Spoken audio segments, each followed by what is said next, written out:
Two poor, curious, and determined twin sisters explore an abandoned house on the outskirts of their neighborhood.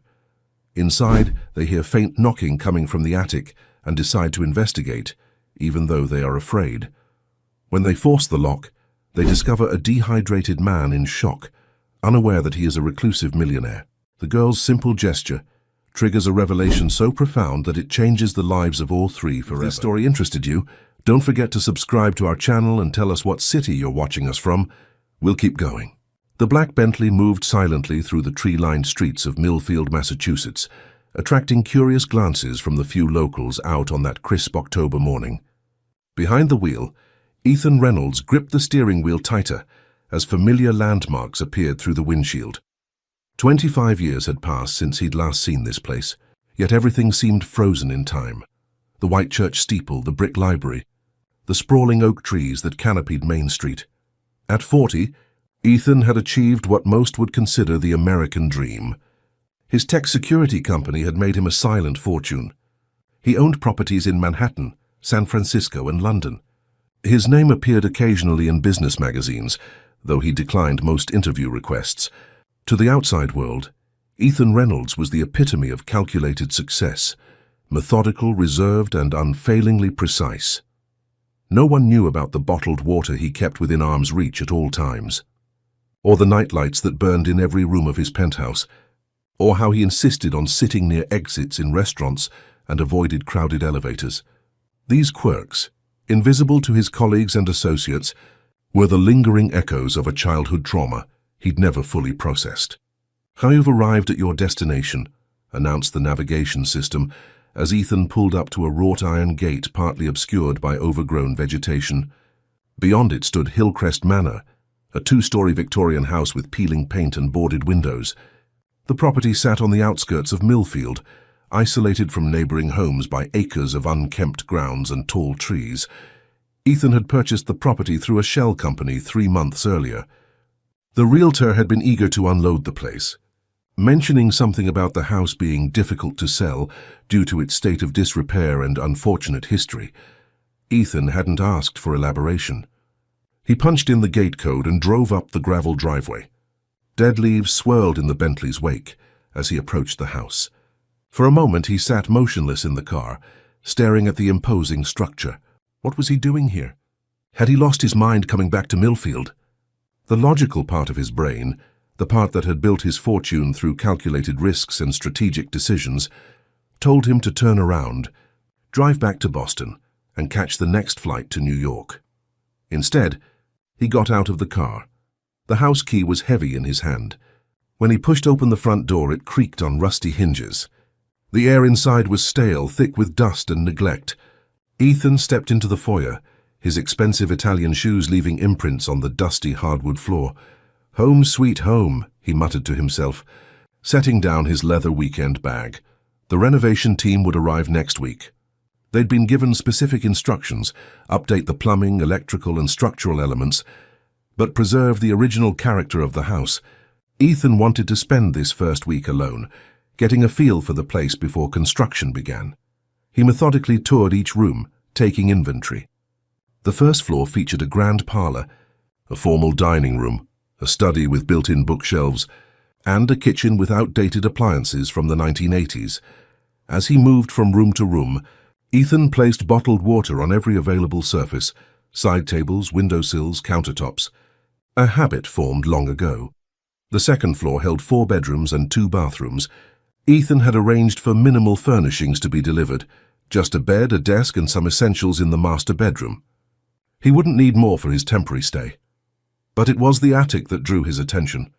At the end of the upstairs hallway, a narrow door led to a steep staircase. Ethan paused at the entrance, his heart rate accelerating slightly. Confined spaces had always triggered his anxiety. Yet he forced himself to climb the steps.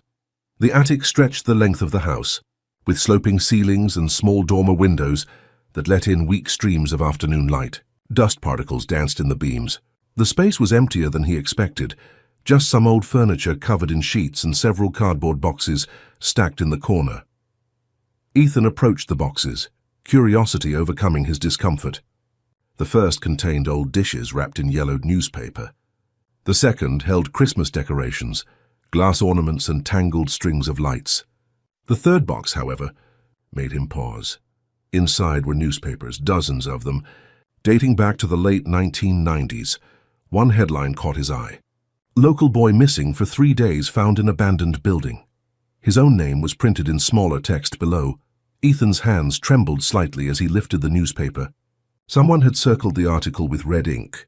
He hadn't expected to find something so directly connected to his past here. Who had collected these papers? And why were they stored in this house? He noticed something else. Beneath the newspapers was a child's blanket, faded blue with stars on it. Familiar, yet not. Ethan felt a tightness in his chest, the beginning of memories trying to surface. He quickly replaced everything and closed the box. That night, after unpacking and ordering takeout from the only Chinese restaurant in town, Ethan sat in the study with his laptop open, but ignored. Instead, his attention kept drifting to the ceiling, to the attic above, to the box of newspapers with his name circled in red. He had returned to Millfield with a purpose, to confront the fractured memories of his childhood trauma. At 15, Ethan had disappeared for 3 days. When found, he was locked inside an abandoned building, severely dehydrated and in shock. The circumstances were never fully explained, and his family had quickly moved away from Millfield, burying the incident under layers of silence and denial. The official story was that he had wandered into the building while exploring and accidentally locked himself in. But Ethan's fragmented memories suggested something more deliberate. Someone had put him there, and that someone had wanted him to suffer. For years, therapists had encouraged him to revisit Millfield, to confront his past directly. But Ethan had built his life around avoiding exactly that. Instead, he channeled his energy into creating security systems, as if protecting others could somehow retroactively protect his younger self. The sound of a branch scraping against a window startled him. Ethan looked up, suddenly aware of how dark the house had become. He switched on more lights and checked his watch. Nearly midnight. As he prepared for bed, placing water bottles on both nightstands and turning on every lamp in the bedroom, Ethan wondered if coming back had been a mistake. The box in the attic troubled him. It seemed too coincidental, buying this specific house and finding newspapers about his own trauma. Sleep came fitfully that night. Ethan dreamed of narrow spaces, of darkness, of thirst. He woke several times, reaching automatically for water. Around dawn, he gave up on sleep entirely and went downstairs to make coffee. The morning light transformed the house, making it less foreboding. Ethan took his coffee to the back porch, which overlooked what must have once been an impressive garden. Now it was overgrown with weeds and volunteer saplings. Beyond the garden stood an old gazebo, its white paint peeling but its structure still intact. Something about the gazebo nagged at him. Had he seen it before? Ethan stared at it, trying to connect it to a memory, but nothing came. His phone rang, breaking his concentration. It was his assistant in New York. "Mr. Reynolds, I'm confirming the contractors will arrive next Monday as arranged. They've requested clarification about the attic renovations. Do you still want the original door preserved or replaced with something more modern?" Ethan hesitated. "Keep the original door," he said finally, "but make sure it can't lock accidentally from the inside. In fact, make sure none of the doors in the house can lock without a key." "Of course, sir. And the board meeting scheduled for next week?" "I'll attend virtually. I'm staying in Massachusetts longer than originally planned." After ending the call, Ethan returned to the attic. The box of newspapers seemed to be waiting for him. This time he removed them all, spreading the articles across the dusty floor. Each one detailed a different aspect of his disappearance and discovery. Teen. Found dehydrated in abandoned mill building. Reynolds. Family declines comment on son's ordeal. Police. Close investigation into Millfield. Disappearance. The articles contained details he'd forgotten or repressed. How he was found with a near-empty water bottle clutched in his hand. How he kept repeating, "It's dark up there," when first discovered. How the building had been scheduled for demolition the very next day. Something else caught his attention. Several articles mentioned that the abandoned textile mill where he was found had been designed by architect Vernon Reynolds in the 1920s. The name sent an uncomfortable jolt through Ethan's body. Vernon Reynolds, his great-uncle, a distant relative he barely remembered except for a stern face and cold eyes at occasional family gatherings. Ethan searched through more papers, finding a small article about Vernon Reynolds' architectural legacy in Millfield. The piece mentioned several buildings, including a residential masterpiece called Hillcrest Manor. With growing unease, Ethan realized he was sitting in a house designed by the same man who had designed the building where he was trapped as a teenager. It couldn't be coincidence. He pulled out his phone and searched for information about Vernon Reynolds. There wasn't much. A brief Wikipedia entry mentioned his contributions to New England architecture in the early 20th century and his eccentric design preferences, particularly his fascination with hidden spaces and rooms. Ethan felt a chill that had nothing to do with the October air seeping through the attic's thin walls. He had been drawn to this house specifically, had felt compelled to buy it without fully understanding why. Now he wondered if some part of him had recognized the connection all along. He gathered the newspapers and returned them to the box, his mind racing. If Vernon Reynolds had designed both buildings, what other connections might exist? And why had Ethan been locked in the abandoned mill building all those years ago? The fragmented memories that had haunted him for decades suddenly seemed like pieces of a larger puzzle, one that might finally be assembled here, in this house in this town that he'd spent half his life trying to forget. As he descended the attic stairs, Ethan felt both dread and determination. He hadn't come back to Millfield simply to confront his past. He'd come to understand it, and perhaps finally to escape it. Across town, 16-year-old twins Lily and Emma Carter walked home from Millfield High School, their identical blonde ponytails swinging in rhythm. Despite being mirror images physically, the sisters possessed distinctly different personalities. Lily, older by 7 minutes, carried a camera around her neck and paused frequently to photograph architectural details of the historic houses they passed. Emma, the more practical of the two, consulted a map on her phone. "We've documented almost every historic building in the east part of town," Emma said, checking items off their digital list. "We still need to cover the outskirts for our project." Their AP history assignment required creating a visual archive of Millfield's architectural heritage. What had started as schoolwork had evolved into a passionate side project for the twins, who shared a fascination with the stories embedded in old buildings. "Did you hear about the old Hillcrest Manor place?" Lily asked, adjusting her camera strap. "Mrs. Peterson at the Historical Society said someone finally bought it, after sitting empty for like forever. Probably some developer who'll tear it down and build condos," Emma replied, tucking a strand of hair behind her ear. "We should try to photograph it before that happens." "Hillcrest is on my list for this weekend," Lily said. "It's supposed to have these amazing dormer windows and original Victorian detailing."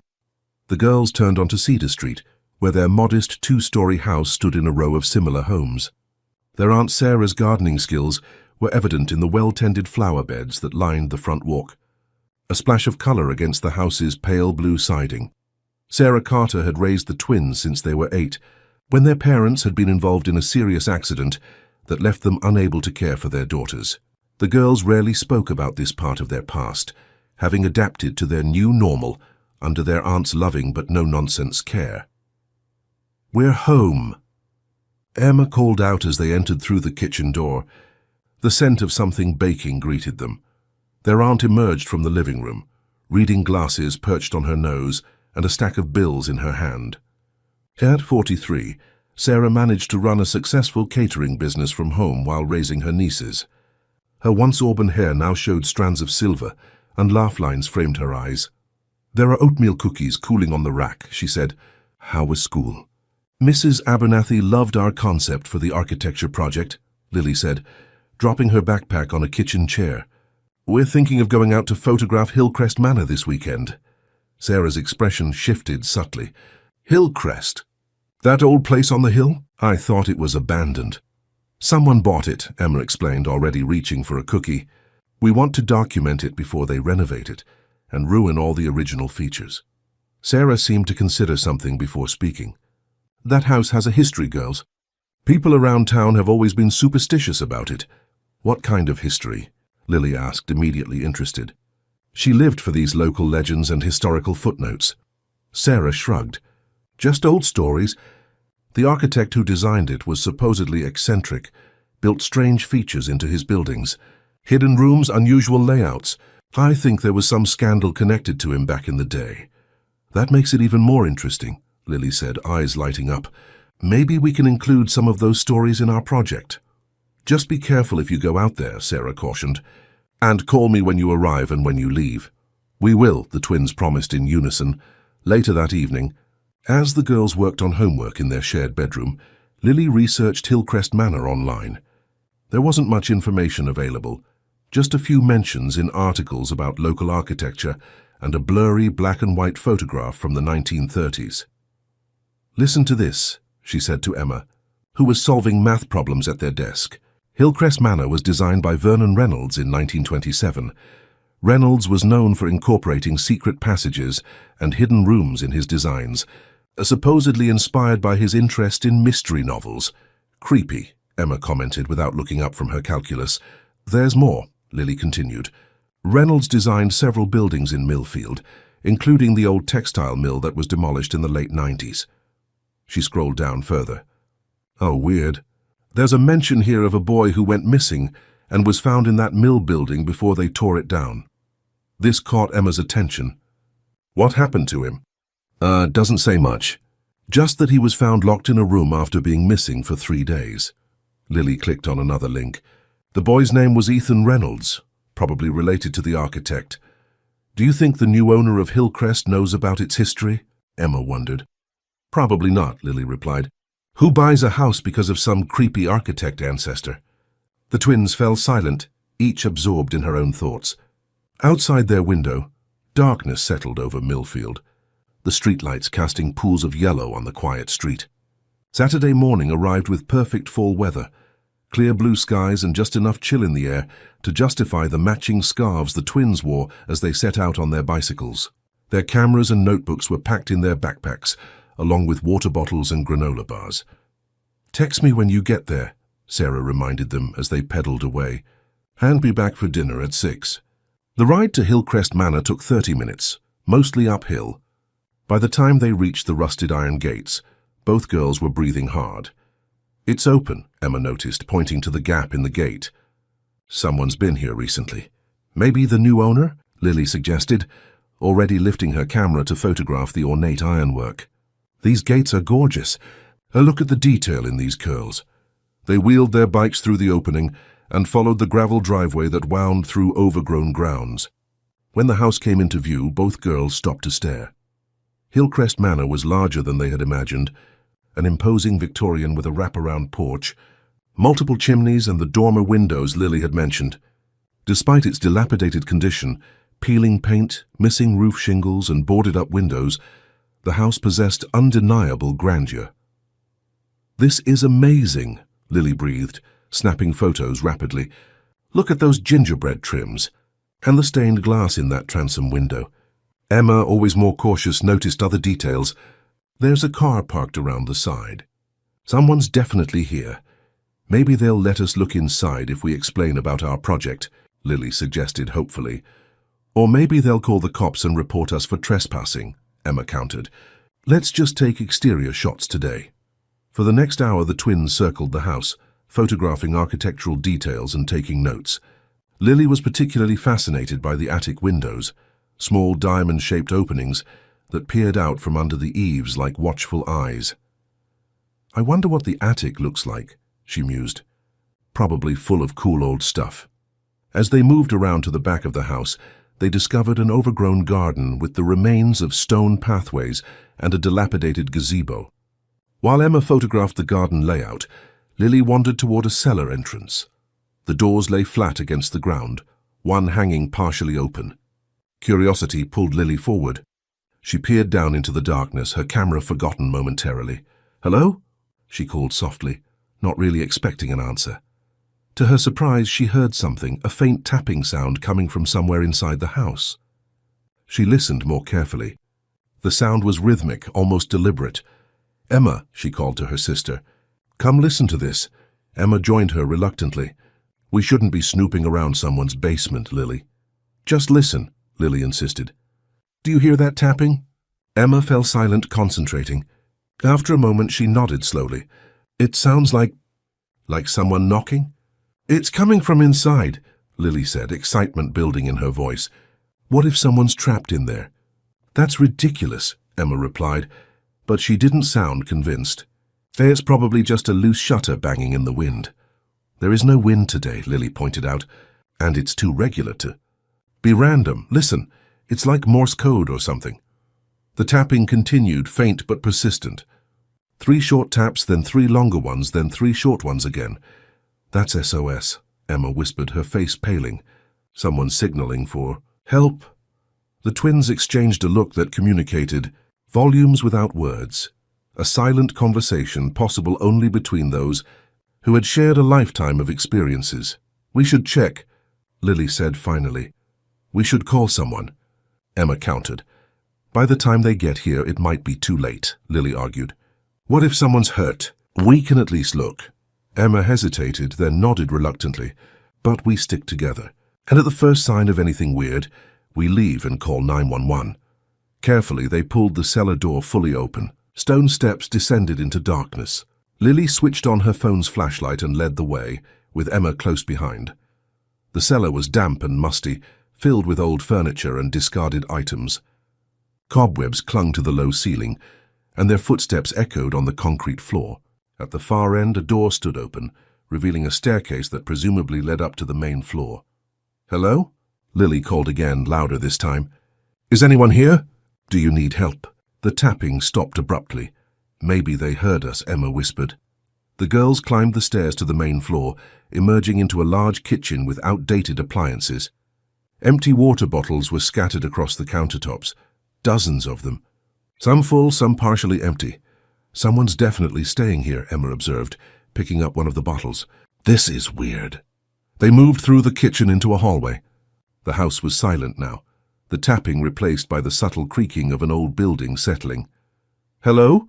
Lily called again. We heard tapping. Is someone here? A faint sound came from above them. Not tapping this time, but a thud as if something heavy had fallen. Upstairs, Emma said, pointing to the grand staircase that rose from the center of the hallway. The twins climbed the stairs slowly, alert to every sound. The second floor contained several bedrooms, one of which showed signs of occupation, a suitcase on a chair, a laptop on a desk, more water bottles arranged on every surface. This is getting creepy, Emma muttered. Someone has a serious thing for bottled water. At the end of the hallway, they found a narrow door slightly ajar. Beyond it, another staircase led upward. The attic, Lily whispered. I think the sound came from up there. Emma grabbed her sister's arm. Maybe we should leave and call for help. But Lily was already climbing the stairs, drawn forward by curiosity and concern. Emma followed reluctantly. The attic was darker than the rest of the house, with only thin streams of light entering through small windows.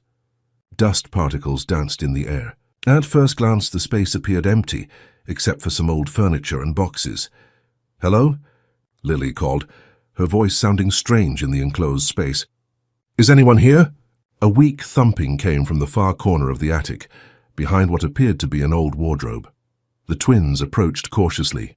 As they drew closer, they could make out a small door in the wall, almost invisible in the dim light. It appeared to be stuck or possibly locked from the outside. Is someone in there? Emma called, pressing her ear to the door. A muffled voice responded, too faint to make out words, but definitely human. We'll get you out, Lily promised, examining the door. A simple latch held it closed, but it seemed to be stuck. She tugged at it with no success. There's an old iron bar over there, Emma said, pointing to a pile of discarded tools in the corner. Maybe we can use it as a lever. Lily retrieved the bar, and together they worked it into the space beside the latch. With a coordinated effort, they pushed, using the bar as a lever. The latch resisted, then suddenly gave way with a crack of splintering wood. The small door swung open, releasing a waft of stale air. Inside the cramped space was a man, disheveled, pale, with several days' growth of beard on his face. His expensive clothes were wrinkled and stained with sweat. Despite his condition, there was something distinguished about his features, something that suggested he didn't belong in this predicament. He blinked at the sudden light, raising a hand to shield his eyes. When he spoke, his voice was hoarse from thirst and disuse. Thank you, he said simply. I thought no one would come. Ethan Reynolds emerged from the small attic room shakily, gratitude and disbelief mingling on his face. The two teenage girls watching him with wide eyes couldn't be more than 16, yet they had managed to free him when no one else had even known he was trapped. "How long were you in there?" asked the girl holding the iron bar, her expression a mixture of concern and fascination. Ethan ran a hand through his disheveled hair, trying to regain his composure. 3 days, I think. Maybe 4. The door jammed when I was exploring the attic. I couldn't get it open from the inside. His voice sounded strange to his own ears, raspy from disuse and dehydration. "We should call an ambulance," the other girl said, already reaching for her phone. "No ambulance," Ethan said quickly. "No hospitals. I just need water." He gestured weakly toward the stairs. "There's plenty downstairs." The girls exchanged a skeptical glance that reminded Ethan of his executive team when they thought he was making a questionable decision. It was strange to see that look on such young faces. "At least let us call our aunt," the first girl suggested. "She can help." Ethan nodded, too exhausted to argue. As they helped him down the attic stairs, his legs nearly buckling beneath him, he realized how fortunate he was that these girls had found him. Another day in that stifling space, with its echoes of his childhood trauma, might have broken something inside him that could never be repaired. In the kitchen, the girl with the camera poured him a glass of tap water while her sister made a phone call in the next room. Ethan drank slowly, fighting the urge to gulp it down. Years of therapy had taught him how to manage the panic that came with thirst, how to remain methodical even when every cell in his body screamed for water. "I'm Lily. By the way," said the girl who had handed him the water, "that's my sister Emma on the phone. We're twins." "Ethan Reynolds," he replied automatically, then paused, wondering if he should have used an alias. But the moment for such precautions had passed. "Reynolds?" Lily's eyes widened. "Like Vernon Reynolds, the architect?" Ethan nodded cautiously. "My great-uncle. You know about him." "We're doing a project on Millfield's historic architecture for school," Lily explained. "Vernon Reynolds is one of the architects we're researching. He designed this house, right?" "Yes," Ethan confirmed, taking another careful sip of water. "Among other buildings in town, including the old textile mill that was torn down in the 90s, Lily added, watching him closely. "Were you the boy who was found there?" The articles we read mentioned an Ethan Reynolds. Ethan felt a chill despite the kitchen's warmth. These girls had somehow connected dots that he himself was still trying to understand. "Yes," he admitted quietly, "that was me." Emma returned to the kitchen, slipping her phone into her pocket. "Aunt Sarah's on her way. She's bringing some food and first aid supplies. She wanted to call an ambulance, but I told her you refused." "Thank you," Ethan said sincerely. "I appreciate the help, but I'd prefer to keep this situation private." "Why were you in that room anyway?" Lily asked, her curiosity evidently overriding her sense of propriety. "I was examining the attic. I recently purchased this house and wanted to explore it thoroughly before renovations begin next week." Ethan shook his head.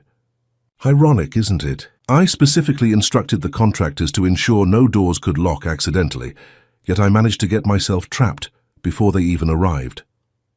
"But why did you buy this house?" Emma pressed, her expression more cautious than her sister's. "Especially if you were trapped in another building designed by Vernon Reynolds when you were younger." The question hung in the air, uncomfortably perceptive. Ethan considered deflecting, but something about these girls, their intelligence, their boldness in entering an abandoned house to help a stranger, made him opt for honesty. "I've been trying to understand what happened to me as a teenager," he explained. "The memories are fragmented. I thought coming back to Millfield might help me piece things together." He gestured around the kitchen. "I didn't know about the connection between this house and the mill building until after I'd purchased it. Finding out was unsettling." The sound of tires on gravel interrupted their conversation. Emma moved to the window. "That's Aunt Sarah," she confirmed.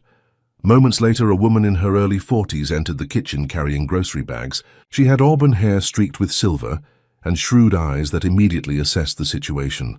Those eyes widened slightly when they landed on Ethan. "You're Ethan Reynolds," she said, recognition clear in her voice. Ethan tried to recall if he'd met this woman before, but came up blank. "Do we know each other?" Sarah set the bags on the counter and began unpacking them with efficient movements. "Not directly, no." I was a senior at Millfield High when you disappeared. Everyone in town knew about it. She paused, glancing at the twins. Girls, there's a first aid kit in the car. Could you get it, please? The twins exchanged a look that suggested they knew they were being dismissed but complied, leaving Ethan alone with their aunt. You came back, Sarah stated once the girls were out of earshot. After all this time. To confront the past, Ethan admitted, though I didn't expect history to repeat itself quite so literally. He gestured toward the ceiling, indicating the attic room. Sarah removed a container of homemade soup from one of the bags and began looking for a pot. The town never forgot, you know. There were rumors for years. What kind of rumors? That it wasn't an accident. That someone had deliberately locked you in that mill building. She found a pot in a cabinet and set it on the stove. Some people said it was part of some cruel family tradition. Others thought it was related to the strange design features Vernon Reynolds built into his buildings. Ethan felt his pulse quicken. Did anyone ever mention a name? Someone who might have been responsible? Sarah hesitated, keeping her back to him as she poured the soup into the pot. There was talk about a relative of yours who still lived in town at the time. Someone who'd worked with Vernon Reynolds. She turned to face him. But it was just gossip. Nothing was ever proven. This relative, Ethan pressed. What was his name? Russell Reynolds. Your father's cousin, I believe. Sarah watched him carefully. He still lives here, you know. On the other side of town. Keeps to himself mostly. Russell Reynolds. The name struck a chord, bringing with it a vague memory of a tall figure with cold eyes and a voice that could cut like steel.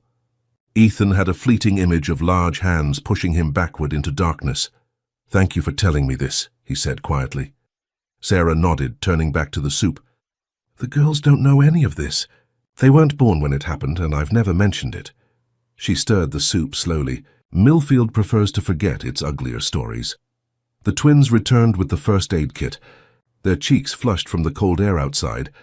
Aunt Sarah makes the best chicken soup in Massachusetts, Lily announced as she set the kit on the counter. It fixes everything. Almost everything, Sarah amended with a small smile. She ladled soup into a bowl and placed it in front of Ethan along with a slice of bread. Eat slowly. Your stomach needs to readjust. Ethan followed her advice, taking small spoonfuls of the soup, which was indeed excellent. As warmth spread through his body, he felt his mind clearing, the fog of dehydration and panic receding. So what happens now? Emma asked, sitting across from him at the kitchen table. Will you go to the police about being trapped? Ethan shook his head.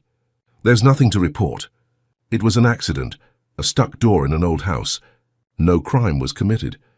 But what about the newspapers in the attic? Lily interjected. The ones about your disappearance as a teenager. Someone collected those and stored them here. Don't you think that's suspicious? Ethan nearly choked on his soup. How do you know about those? We may have looked around a bit before we heard the tapping, Lily admitted, ignoring her aunt's disapproving look. We found a box with old newspapers. Your name was circled in red ink. Sarah frowned. Girls, I've told you about respecting private property. It's okay, Ethan assured her, though his mind was racing. Oh, you're right, Lily. Those newspapers raise questions. Someone collected articles about my disappearance and stored them in a house designed by the same architect who designed the building where I was trapped. It can't be coincidence. And now you got trapped again in another small space, Emma observed.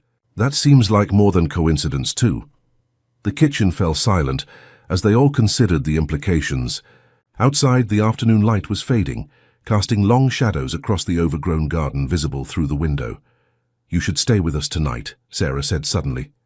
You're in no condition to be alone, and this house— She gestured around the kitchen. It doesn't seem safe. Ethan's instinct was to refuse. He'd built his life around self-sufficiency, around not needing or accepting help from others, but the thought of spending another night in this house, with its hidden rooms and unsettling connections to his past, made his skin crawl. That's very kind, he said finally. If you're sure it's not an imposition, we have a guest room, Sarah replied simply, and I'd feel better knowing you weren't alone after what you've been through. An hour later, Ethan found himself in the back of Sarah's practical sedan, a duffel bag with essentials beside him. The twins sat in the front, debating the merits of including Hillcrest Manor in their architecture project. We literally rescued someone from a hidden room, Lily argued. That's the most interesting thing about any building we've documented so far. But Mr. Reynolds might not want his experience included in a school project, Emma countered, glancing back at Ethan apologetically. It's Ethan, please, he corrected gently. And Emma's right. I'd prefer to keep today's events private, at least until I understand what's happening. The Carter home was modest but welcoming, a two-story colonial with blue siding and white trim. Inside, family photographs lined the walls of the living room, and comfortable, well-worn furniture filled the space. It was the antithesis of Ethan's sleek Manhattan penthouse, with its minimalist design and absence of personal touches. The guest room was small but comfortable, with a twin bed, a dresser, and a window that overlooked the backyard. Sarah provided clean towels and extra blankets, moving with the efficiency of someone accustomed to caring for others. Bathroom's down the hall, she explained. Girls' room is opposite. I'm at the end of the hall if you need anything. She paused at the door. There's a nightlight in the bathroom. I can leave the hall light on too if you prefer. Ethan looked at her sharply, wondering how she knew about his aversion to darkness. She met his gaze steadily. My brother, the girl's father, developed claustrophobia after a car accident, she explained. He couldn't stand being in the dark afterward. Always needed a light on. Always needed to know there was a way out. Yes, Ethan said softly. It's similar for me. Sarah nodded. Rest. We'll talk more tomorrow. After she left, Ethan sat on the edge of the bed, trying to process the day's events. He'd come to Millfield seeking answers about his past, only to find himself trapped in a situation that eerily mirrored his childhood trauma. And now he was staying in the home of strangers who seemed to know more about his family history than he did. The name Russell Reynolds kept repeating in his mind. His father's cousin, a man who had worked with Vernon Reynolds, a potential link between the past and present. Ethan pulled out his phone and searched the name. There wasn't much. A mention in a local business directory listing Reynolds Architectural Preservation with an address on the north side of Millfield, and a few references in articles about historic restoration projects in Massachusetts. He set the phone aside and lay back on the bed, exhaustion finally overtaking him. As he drifted toward sleep, his mind filled with fragmented images, a small room with sloping ceilings, a water bottle being passed through darkness, a child's blanket with stars, and always, the sensation of being trapped with no way out. In the morning, he would begin searching for Russell Reynolds. But for now, in this house filled with the quiet sounds of a family going about their evening routine, Ethan Reynolds allowed himself the unfamiliar luxury of feeling safe. Ethan woke to the unfamiliar sounds of a household coming to life, cabinet doors opening and closing, water running in pipes, voices murmuring downstairs. For a disorienting moment, he couldn't remember where he was. Then yesterday's events rushed back. The attic, the stuck door, the twins who had rescued him. Sunlight streamed through curtains he hadn't bothered to close the night before. Ethan checked his watch. 7:30 a.m. He never slept this late, even on weekends. At home in New York, his day would have already been underway for hours. Beginning with his 5 a.m. run in Central Park, followed by conference calls with international clients. He sat up slowly, taking inventory of his body. His throat no longer felt like sandpaper, and the pounding headache had subsided to a dull throb. The worst effects of his ordeal were fading, but the psychological impact remained. That familiar tightness in his chest when he recalled the small, dark space where he'd been trapped. After showering and changing into clean clothes from his duffel bag, Ethan made his way downstairs. The kitchen was empty except for a note on the table. Help yourself to breakfast. Coffee is ready. Sarah. He poured himself a cup from the carafe on the counter and looked around. The Carter home was lived in a way his own residences never were. Mail stacked on the counter, jackets hung haphazardly by the door, a half-completed jigsaw puzzle on a side table. It felt like a real home, not a showpiece. The back door opened, and Sarah entered carrying a basket of what appeared to be freshly cut flowers. You're up, she observed, setting the basket on the counter. How are you feeling? Much better, Ethan replied, raising his coffee cup in appreciation. Thank you for your hospitality. Sarah nodded, arranging the flowers in a vase. The girls already left for their weekend debate team practice. They'll be back around noon. She glanced at him. I'm assuming you don't want to go to the police about what happened. No, Ethan. Confirmed. As I said yesterday, it was an accident, an unfortunate coincidence. Sarah's expression suggested she wasn't convinced. 2 incidents, 25 years apart, both involving you being trapped in buildings designed by Vernon Reynolds. That's quite a coincidence. Ethan set his cup down carefully. You mentioned Russell Reynolds yesterday. My father's cousin. What can you tell me about him?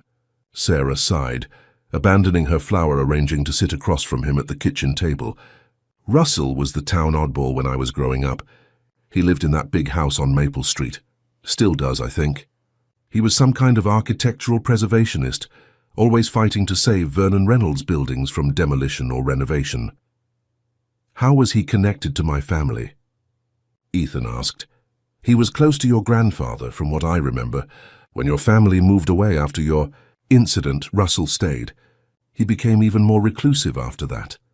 Sarah hesitated, then added, there were rumors that he and your father had some kind of falling out before you disappeared. Something about Vernon Reynolds' legacy, and who had the right to control it. Ethan absorbed this information, trying to connect it to his own fragmented memories. I need to speak with him. Be careful, Sarah warned. Russell Reynolds has always been intense about his family's architectural heritage, almost obsessive. Their conversation was interrupted by the doorbell. Sarah rose to answer it, returning moments later with an older man Ethan didn't recognize. He was in his 60s with a weathered face and alert eyes that widened slightly when they landed on Ethan. This is Frank Morris, Sarah introduced. Former detective with the Millfield Police Department. Frank, this is Ethan Reynolds. I know who he is, Frank said, his voice gruff but not unfriendly. Been a long time, son. Ethan stood, shaking the offered hand. Have we met before? I was assigned to your case back in '99, Frank explained. When you were found in the old mill building? I was just starting as a detective then. Frank's retired now, Sarah added, but he still consults occasionally on cold cases. Ethan felt a surge of interest. Here was someone who might have direct knowledge of his past. Do you remember the details of my case? He asked. Frank nodded. Some things you don't forget, even after all these years. I've kept tabs on you, actually. Read about your success in the tech world. Pretty impressive. Sarah called me this morning, Frank continued, accepting the coffee Sarah offered. Told me what happened at Hillcrest Manor. Said you might have questions about the past. Ethan glanced at Sarah, who shrugged.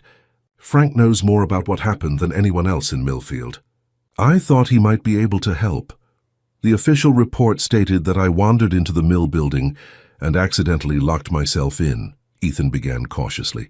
But that's not what really happened, is it? Frank studied him over the rim of his coffee cup. What do you remember?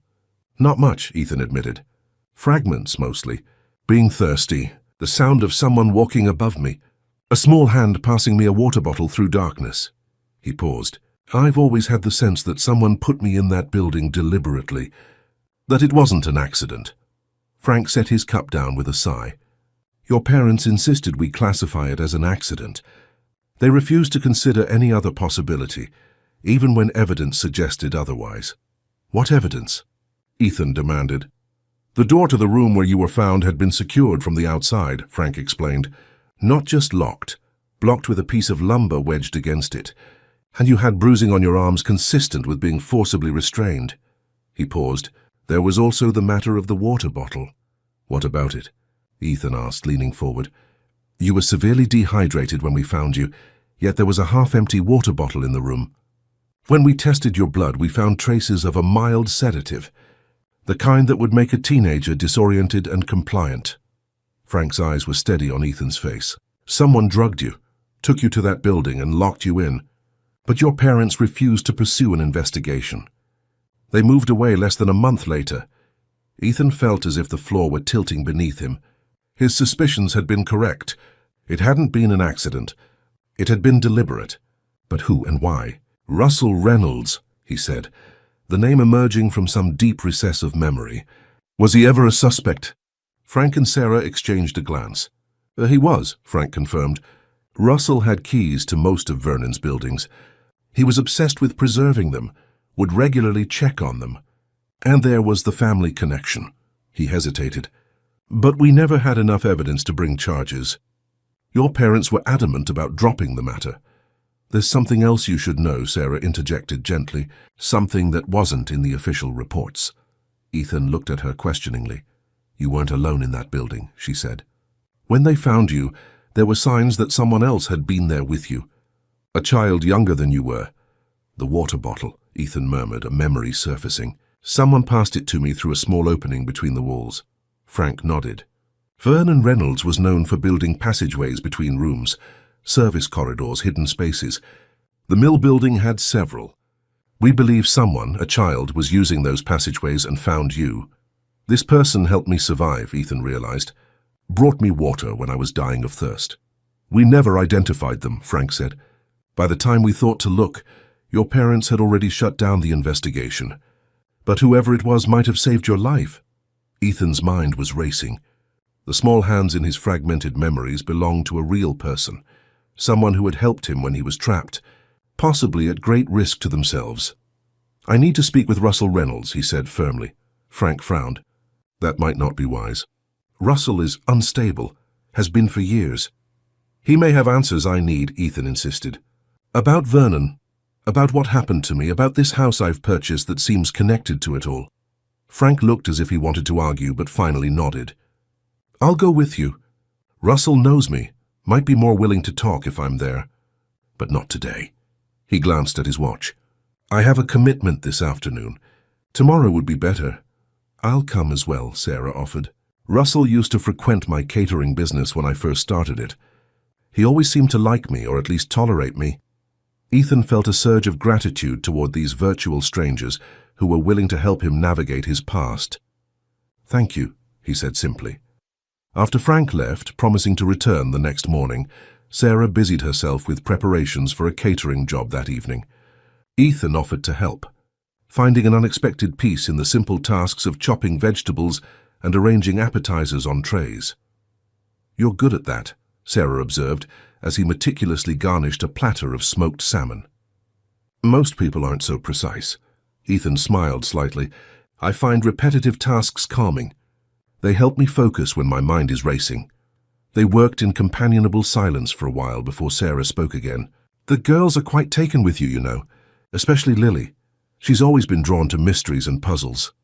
They're remarkable young women, Ethan said sincerely. Brave too. Not many teenagers would enter an abandoned house to help a stranger. They've had to be brave, Sarah said, her expression softening. Their parents, my brother and his wife, were in a serious car accident when the girls were 8. Thomas, my brother, suffered a traumatic brain injury. His wife, Catherine, was paralyzed from the waist down. They're in a specialized care facility in Boston now. She paused. The girls visit them monthly, but it's been hard. They've had to grow up quickly. You've done an amazing job with them, Ethan observed. Sarah smiled faintly. We manage. It hasn't always been easy financially, but we've made it work. She glanced at him. What about you, family? None to speak of, Ethan replied. My parents moved to Arizona after we left Millfield. I see them at Christmas, sometimes Thanksgiving. We're not close. He focused on arranging a sprig of dill. My father never approved of my career choices. He wanted me to join the family law firm. And instead you built a tech empire, Sarah remarked. I looked you up last night. Reynolds Security Systems. Very impressive, Ethan shrugged. I wanted to create something that made people feel safe. After what happened to me, security became important. The front door opened, followed by the sound of teenage voices and backpacks being dropped in the hallway. Moments later, Lily and Emma appeared in the kitchen doorway. Mr. Reynolds is still here. Lily exclaimed, clearly pleased, and he's helping with the Wilson wedding prep. It's Ethan, remember, he reminded her with a smile. And yes, your aunt has put me to work. Apparently I have a talent for garnish arrangement. Are you feeling better? Emma asked, her more reserved nature evident in her careful question. Much better, thank you. Your aunt has been very kind. Frank Morris came by, Sarah informed the twins as they raided the refrigerator for lunch ingredients. He's going to help Ethan talk to Russell Reynolds tomorrow. Lily's eyes widened. The creepy old guy who lives in that stone house on Maple? The one who yells at kids for walking on his lawn? That's him, Sarah confirmed. And he doesn't yell, Lily, he just expresses himself forcefully. He threatened to call the police when our debate team was selling cookies door to door last year, Emma recalled. Said we were disturbing the architectural harmony of the neighborhood. He's connected to what happened to me as a teenager, Ethan explained. I need to speak with him. Try to understand why I was locked in that mill building. The twins exchanged a look. We want to come too, Lily announced. Absolutely not, Sarah and Ethan responded simultaneously. But we're already involved, Lily protested. We rescued Mr. Reynolds, Ethan, from the attic. And we're researching Vernon Reynolds for our project anyway. This isn't a school project or an adventure, Sarah said firmly. Russell Reynolds is unstable, possibly dangerous. You two will stay here. Lily looked ready to argue further, but Emma placed a hand on her sister's arm, silently counseling restraint. After lunch, the twins disappeared upstairs to work on their school project, while Ethan helped Sarah load the catering supplies into her van. I should return to Hillcrest, he said as they closed the van's rear doors. I need to retrieve my car and some of my belongings. Sarah frowned. Are you sure that's wise? After what happened? I'll be careful, Ethan promised. I won't go near the attic. And I need my laptop and other essentials if I'm going to stay in Millfield longer than planned. Sarah still looked uncertain but nodded. Take my spare key so you can get back in. He'll be gone most of the evening with this catering job. Thank you, Ethan said, pocketing the key. For everything. Sarah studied him for a moment. You know, when I recognized you yesterday, I almost didn't say anything. Millfield is good at keeping secrets, at pretending the past doesn't exist. But some secrets fester if they're buried too long. She squeezed his arm gently. Be careful, Ethan. Whatever happened 25 years ago, someone went to great lengths to keep it hidden. After Sarah left for her catering job, Ethan borrowed her bicycle to return to Hillcrest Manor. The ride gave him time to think, to process the revelations of the morning. Someone had deliberately locked him in that mill building as a teenager. Someone else, a child, had helped him survive. And all of it somehow connected to Vernon Reynolds and his architectural legacy. As Hillcrest Manor came into view, Ethan felt a chill that had nothing to do with the autumn air. Yesterday he had seen it as merely an old house in need of renovation. Now it felt like a piece in a larger puzzle, one that he was only beginning to understand. He parked the bicycle by his Bentley and entered through the front door, which he'd left unlocked in his haste to leave with the Carters the previous evening. Inside, the house was quiet, dust particles dancing in the afternoon sunlight that streamed through the windows.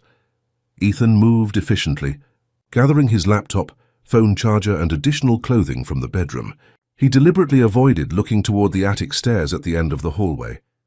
As he was about to leave, a sound caught his attention, a soft thud from somewhere in the house. Ethan froze, listening. It could be just the house settling, an old building making the noises old buildings make. Then it came again, distinct, deliberate, the sound of a door closing. Someone else was in the house.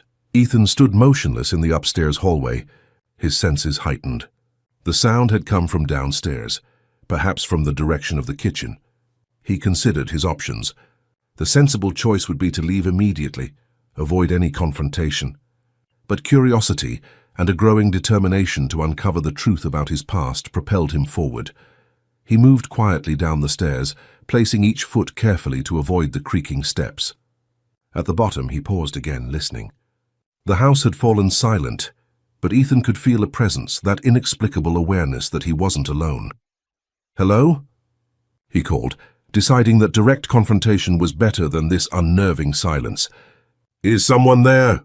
No response. Ethan moved toward the kitchen where he'd heard the sound. The room appeared empty at first glance, the same water bottles scattered across the countertop, the same afternoon light filtering through dusty windows.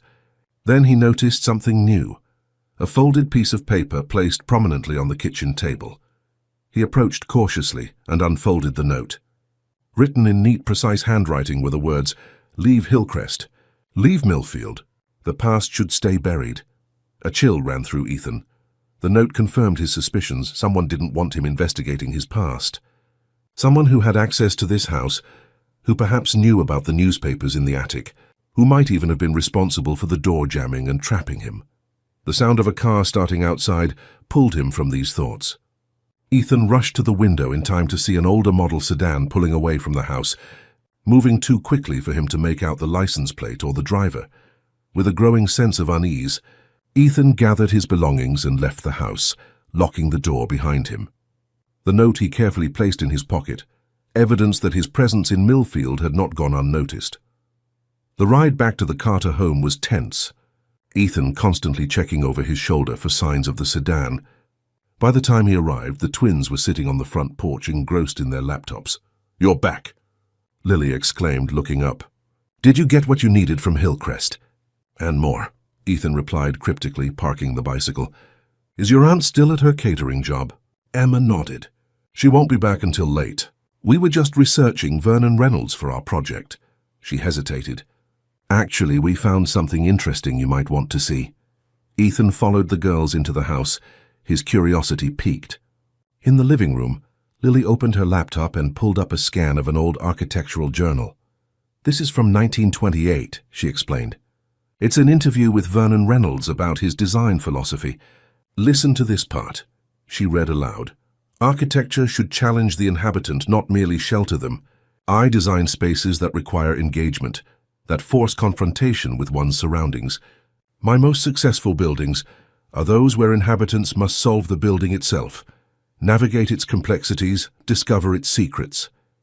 This is why I incorporate what some call puzzling elements, rooms that connect in unexpected ways, passages that appear when needed, spaces that reveal themselves only to the observant." He designed buildings as puzzles.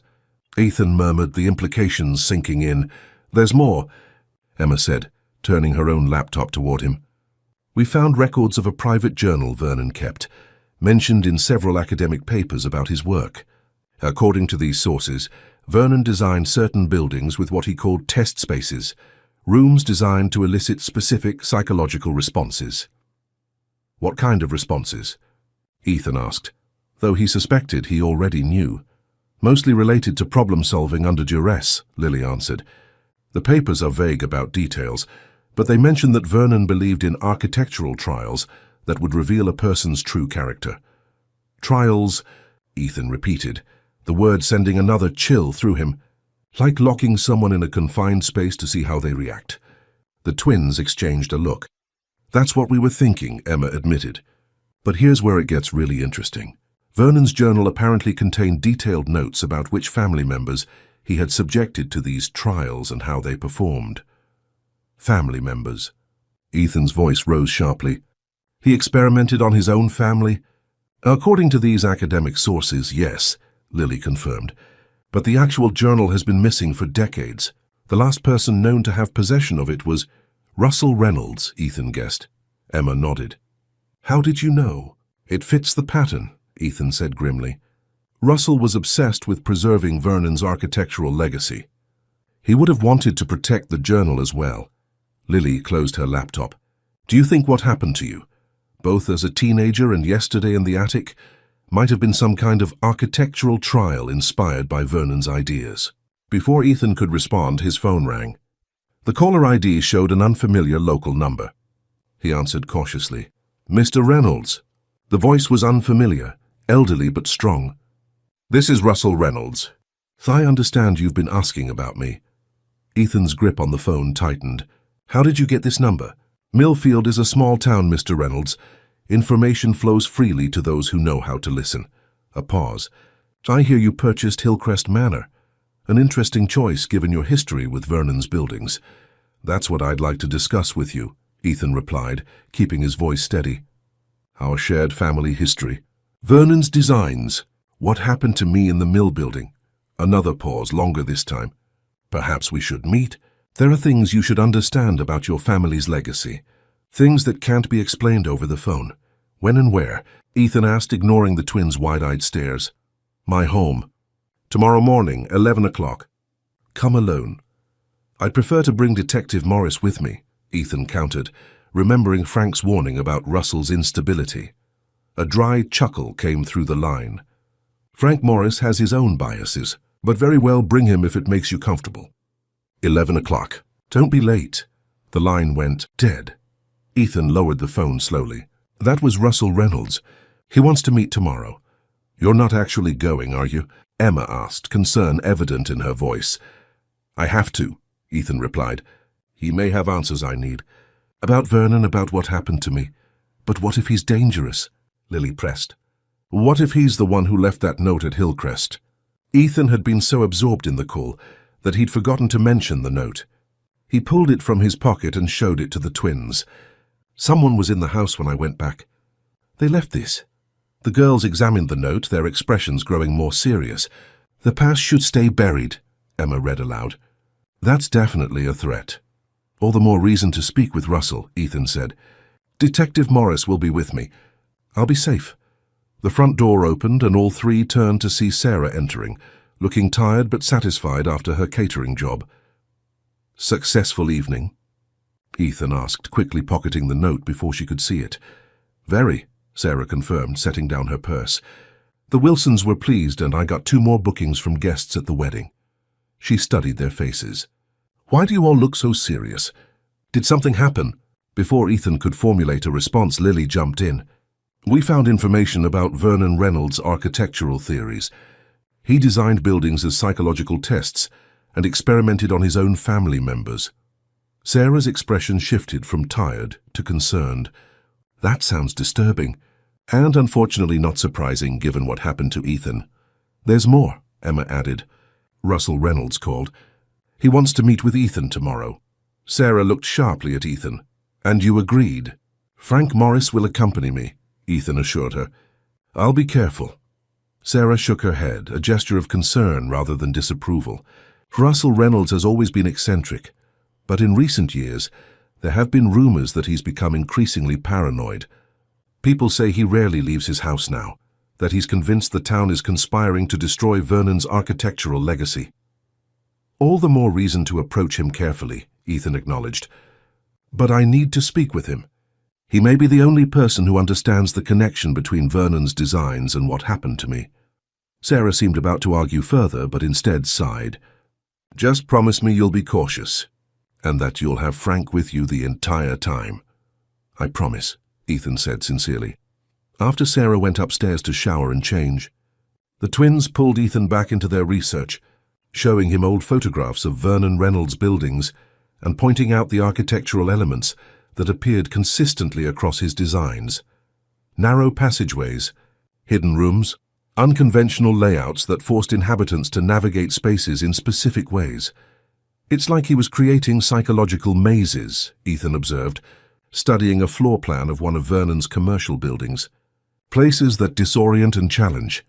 Look at this, Emma said, pointing to a detail in the corner of the floor plan. This symbol appears in all his designs. It's like a signature. Ethan leaned closer. The symbol was simple but distinctive. A triangle with a circle inside it, bisected by a vertical line. Something about it triggered a memory, a fleeting image of the same symbol carved into wood. I've seen this before, he said slowly. In the mill building where I was trapped. It was carved into the door of the room. The twins exchanged a significant look. It's in Hillcrest too, Lily revealed. We saw it on the attic door, the one that was stuck. The implications hung in the air between them. Vernon Reynolds had marked the spaces he designated for his trials. The room where Ethan had been trapped as a teenager and the attic room at Hillcrest both bore this mark. There's something else, Emma said hesitantly. While you were getting your things from Hillcrest, we found a mention of Vernon's journal being divided into sections for different family members. One section was labeled ER Third Generation Trial. ER, Ethan repeated. Ethan Reynolds. But that's impossible, Lily objected. Vernon died in 1959. You weren't even born yet. No, Ethan said slowly, the pieces beginning to align in his mind. But Vernon could have created a system, a methodology for these trials that continued after his death. A tradition that Russell might have carried on. The theory was disturbing, but made a certain perverse sense. If Vernon had indeed designed psychological tests for family members and documented the results, someone like Russell, obsessed with preserving Vernon's legacy, might have continued the practice. We need to see Vernon's journal, Ethan decided. If Russell has it, we need to convince him to share it. Or find it ourselves, Lily suggested, her expression brightening with the thrill of investigation. Lily, Emma cautioned, we can't just break into Russell Reynolds' house looking for a journal. No one's breaking into anywhere, Ethan said firmly. I'll speak with Russell tomorrow with Detective Morris present. If the journal exists and contains information about what happened to me, I'll find a way to access it legally. That evening after dinner, Ethan sat on the guest room bed, reviewing the information the twins had uncovered. The pieces were starting to form a pattern. Vernon's architectural trials, Russell's obsession with preserving that legacy, Ethan's own experiences in two different Reynolds-designed buildings. But there were still missing elements. Who had helped him survive in the mill building by passing water through the wall? Why had his parents so adamantly refused to investigate what happened? And who had left the threatening note at Hillcrest? Ethan's phone chimed with a text message from Frank Morris. Confirmed for tomorrow, 10:30 a.m. We'll pick you up at the Carter house. Be prepared. Russell can be difficult. Another chime followed almost immediately. This one from his assistant in New York. Contractors confirmed for Monday at Hillcrest Manor.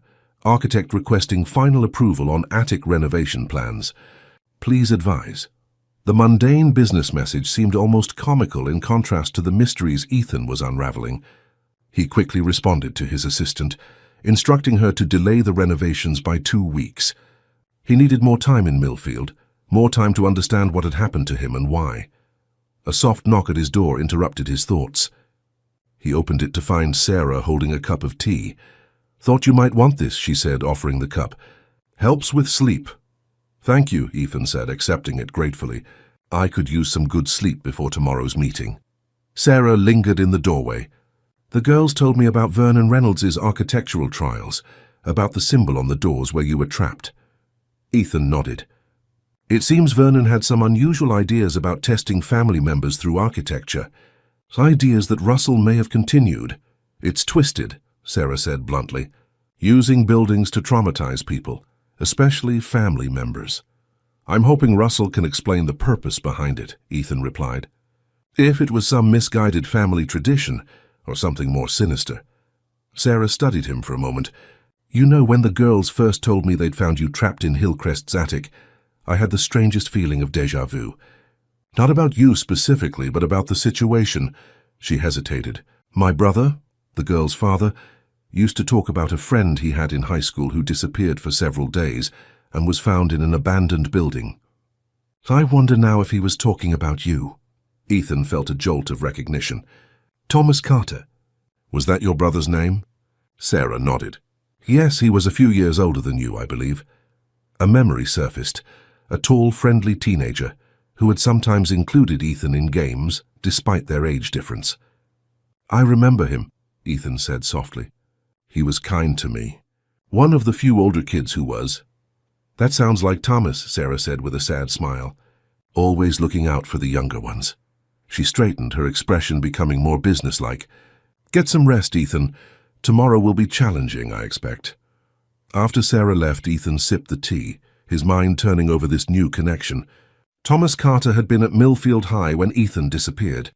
Could he have known something about what happened? Had he shared that knowledge with his daughters? The coincidences were piling up, becoming too numerous to dismiss. The Carter twins rescuing him from Hillcrest's attic seemed less like chance and more like some cosmic symmetry, a pattern repeating across time. As Ethan finally drifted towards sleep, one question persisted. Was history simply repeating itself, or was someone deliberately recreating the events of 25 years ago? And if so, to what end? Outside, a light rain began to fall, tapping gently against the window.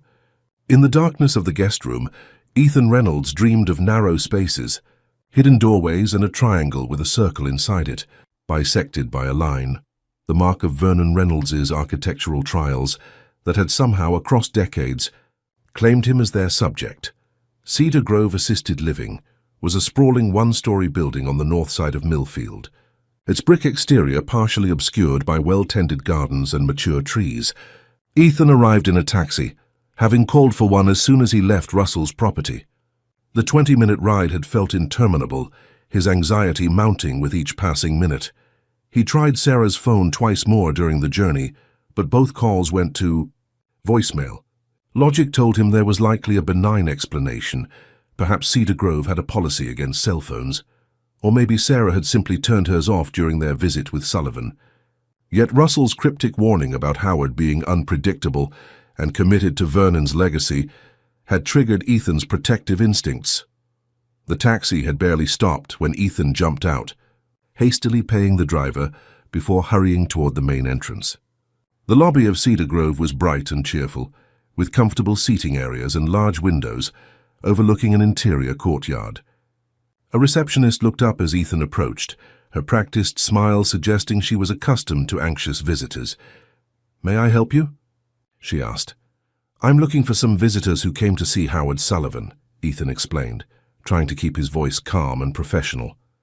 "A woman and 2 teenage girls, Sarah Carter and her nieces." The receptionist consulted her computer. "Yes, they signed in about an hour ago. Mr. Sullivan is in the East Wing, room 137. "Thank you," Ethan said, already moving toward the corridor she had indicated. "I'll just join them if that's all right." "Of course. Visitors are always welcome at Cedar Grove," she called after him. But Ethan was already halfway down the hall, following signs toward the East Wing. The facility was clean and well-maintained, with none of the institutional atmosphere he had half expected.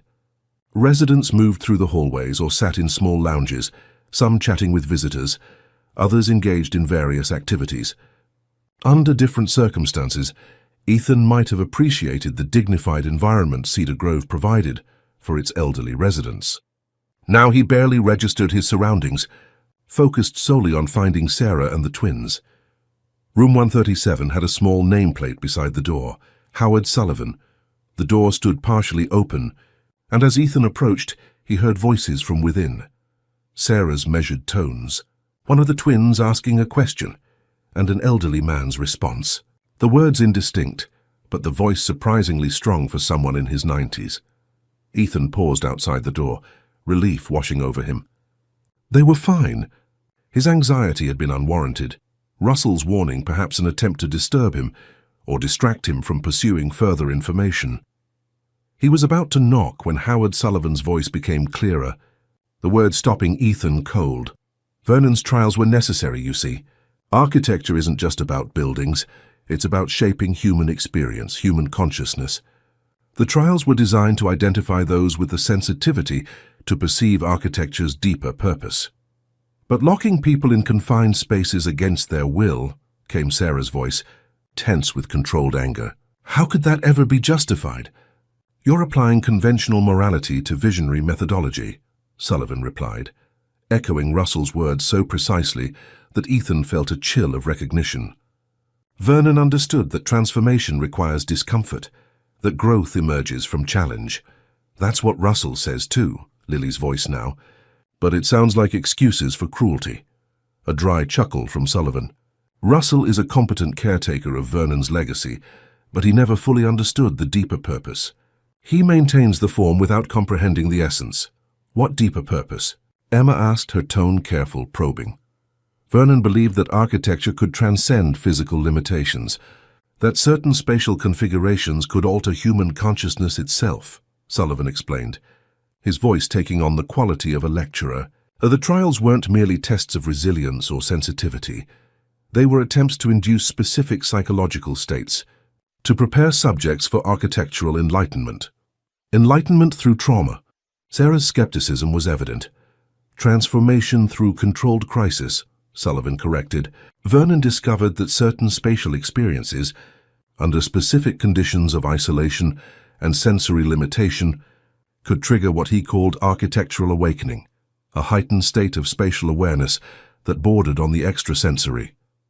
Ethan felt as if the floor were tilting beneath him. This went beyond Russell's explanation of architectural sensitivity into something more disturbing, more cult-like in its implications. "And you helped design these trial spaces?" Lily asked. "I refined Vernon's concepts, yes," Sullivan acknowledged, pride evident in his voice. "Vernon had the vision, but I developed the practical applications, the precise dimensions that induced claustrophobic response without panic, the subtle geometric asymmetries that disorient without causing nausea, the lighting conditions that alter perception of time." "You designed psychological torture chambers," Sarah said flatly. "I designed transformational spaces," Sullivan countered. Each trial room was calibrated to the subject's psychological profile, their specific fears and resistances. "Your young friend Ethan, for instance, His trial space in the mill building was designed to address his particular psychological barriers, his resistance to embracing his architectural inheritance. Ethan had heard enough. He pushed the door open and stepped into the room. "And did my trial space work as designed, Mr. Sullivan?" he asked, his voice steady despite the anger coursing through him. Howard Sullivan sat in an armchair by the window, thin and frail-looking in a cardigan sweater, but with alert eyes that showed no sign of the confusion Russell had mentioned. Sarah and the twins turned at Ethan's entrance, surprise and relief crossing their faces. "Ethan," Sullivan said, studying him with obvious interest, "after all these years, I wondered if you might find your way back to Millfield eventually." He gestured to a vacant chair. "Please, join us. We were just discussing Vernon's methodology." "I heard," Ethan replied, remaining standing. "So you were explaining how you designed spaces specifically to traumatize people for their own enlightenment." Sullivan sighed. "Your perspective is understandably colored by your experience. But consider the results. You emerged from your trial with enhanced spatial awareness, with architectural sensitivity that later translated into innovative security system designs. Vernon's methodology worked exactly as intended in your case." "I succeeded despite what was done to me, not because of it," Ethan countered. "And nothing, no architectural awakening or enhanced sensitivity, could justify subjecting a 15-year-old to that kind of experience." "Yet here you are," Sullivan observed, a slight smile playing at his lips, "drawn back to Millfield, to Hillcrest Manor, another of Vernon's trial buildings, back to the source of your transformation. Doesn't that suggest that some part of you recognized the value of what occurred, sought to reconnect with that experience?" "I came back to understand what happened to me," Ethan said firmly. "To confront my trauma, not to celebrate it." "Understanding is the first step toward acceptance," Sullivan replied, unperturbed. "You may reject Vernon's methods now, but you cannot deny their effectiveness. Your company, Reynolds Security Systems, applies principles of architectural psychology that echo Vernon's insights, spaces designed to influence behavior, to create specific emotional responses, to guide movement through subtle environmental cues." Sarah stood, placing herself between Sullivan and the twins in a protective gesture that did not go unnoticed by Ethan. "We should go," she said. "We've learned what we came to find out." Sullivan's gaze shifted to her, his expression softening. "Sarah Carter, you've grown into a remarkable woman. I remember you as a child, visiting Russell that summer. You were always curious, always exploring. Vernon would have seen potential in you, I think." "I'm grateful I was spared his attention," Sarah replied coldly. "Yet you intervened in young Ethan's trial," Sullivan noted. "Found him through the passages I designed, brought him water when the protocol specified isolation. That took courage and architectural sensitivity of your own. Navigating spaces few would even notice, understanding intuitively how the building was constructed." "It took basic human decency," Sarah corrected, "something Vernon's methodology seems to have lacked entirely." Sullivan shrugged, unbothered by her criticism. Conventional morality is often at odds with visionary insight. Vernon understood this, accepted the disapproval of the uninitiated as the price of innovation. "Did you leave the note at Hillcrest?" Ethan asked abruptly. "The warning to leave Millfield, to let the past stay buried?" Sullivan's eyebrows rose in what appeared to be genuine surprise. "A note? No, I rarely leave Cedar Grove these days. My architectural explorations are primarily theoretical now." He studied Ethan with renewed interest. "Someone warned you away." "How intriguing! Perhaps Vernon's legacy has more active caretakers than I realized." "Russell mentioned you might be confused some days," Ethan said carefully, "having memory issues." A sharp laugh escaped Sullivan. "Russell finds it convenient to characterize me as declining mentally. It allows him to position himself as the primary authority on Vernon's work." He tapped his temple. "My mind remains quite intact, especially regarding Vernon's architectural theories. If anything, age has brought greater clarity, greater understanding of what Vernon was attempting to achieve." "And what was that exactly?"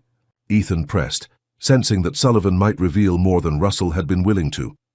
"Nothing less than the transformation of human consciousness through architectural experience," Sullivan replied, his eyes brightening with enthusiasm. Vernon believed that specific spatial configurations, experienced under controlled conditions, could alter neural pathways, creating new modes of perception and understanding. The trials were merely the first phase of a more ambitious program. What program? Lily asked, unable to contain her curiosity despite Sarah's protective stance. Sullivan smiled at her, seeming pleased by her interest. Vernon designed a sequence of architectural experiences, each building on the previous, culminating in what he called the ultimate space, a room designed to induce a permanent state of heightened architectural awareness, a kind of perpetual enlightenment. That sounds like brainwashing, Emma observed bluntly. A crude characterization, but not entirely inaccurate, Sullivan acknowledged. Vernon saw it as neural reprogramming through spatial experience, using architecture to reshape consciousness itself. Did he create this ultimate space?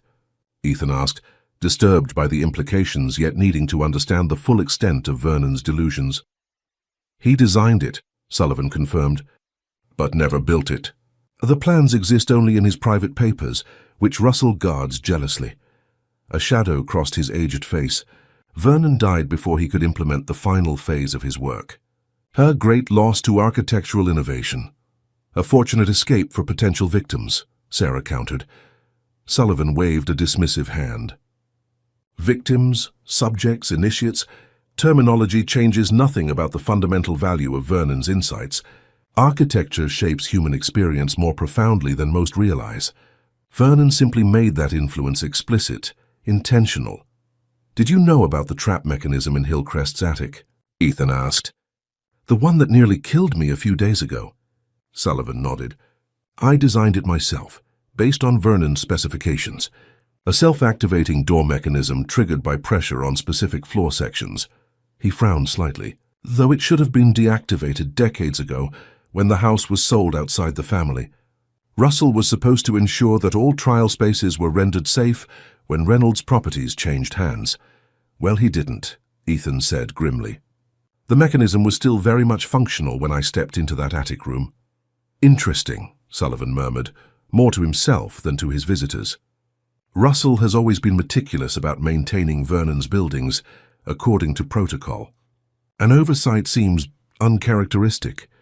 Unless it wasn't an oversight, Sarah suggested. Unless someone deliberately ensured the mechanism remained active, knowing Ethan had purchased the house. Sullivan's gaze sharpened. An intriguing theory. It would require specific knowledge of Vernon's systems, access to Hillcrest before Ethan's arrival, and a motive for wanting him to experience another trial. Russell has the knowledge and could have accessed the house before I moved in, Ethan pointed out. And he believes in Vernon's methodology, in the value of these trials. Russell maintains Vernon's legacy, yes, Sullivan agreed, but he follows protocols precisely. Reactivating a trial mechanism without documentation, without supervision, that would be a significant deviation from Vernon's methodology. Then who? Sarah pressed. Who else would have both the knowledge and the motivation? Sullivan's expression became thoughtful. Knowledge of Vernon's systems is limited to a small circle. Myself, Russell, perhaps a few others who studied Vernon's work closely. As for motivation, he looked directly at Ethan. Who benefits from your continued connection to Vernon's architectural legacy? Who might want to ensure you remain engaged with your Reynolds inheritance? A chilling possibility formed in Ethan's mind. My father, he said quietly. James Reynolds. Sullivan nodded slowly. James was always deeply invested in Vernon's work, in maintaining the family tradition. He personally oversaw your trial at the mill building, monitored your responses, documented your progress according to Vernon's criteria. But he's in Arizona, Sarah objected.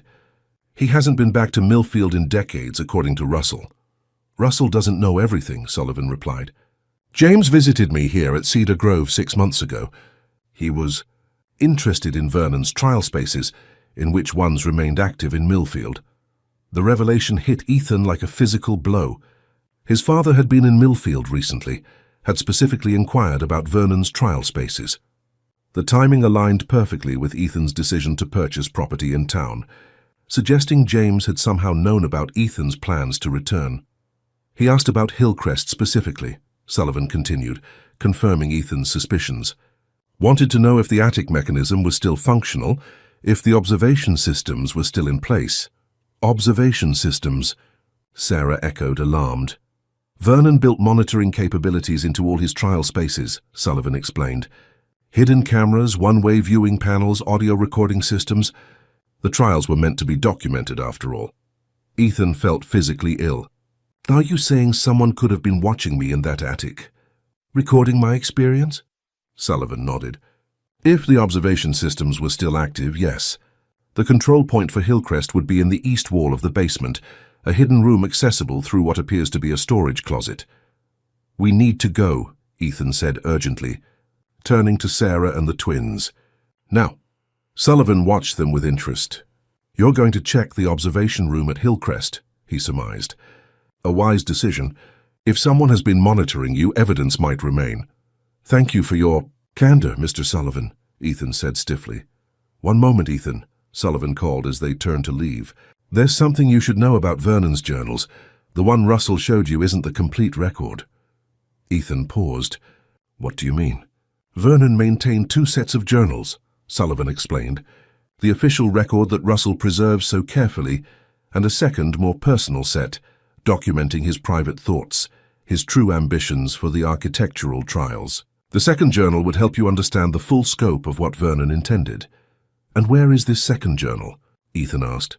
A sly smile crossed Sullivan's weathered face.